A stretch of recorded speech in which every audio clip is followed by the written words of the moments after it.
one of the parents. Kani nga mga success dili ni mahitabo kung gisulo lang ni sa usa ka tawo. Kini nga success sa Hasaan National High School, it is truly a collaborative effort. That's what it is to be presented, and it's worth a celebration. Aside from this, it is also a performance presentation of our SPA. I would like to thank Ma'am Connie Zamayla and all MAPI teachers for pursuing this event. I know nga karong panahon na lisod na kayo i-gather ang mga bata tungod kay vacation na siya.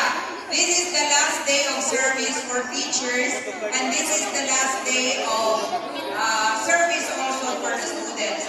But because of their dedication and their passion to be able for us to witness kung unsa gyud ang ilang gituhan sa SPA, special program Dito sa highway sa bus.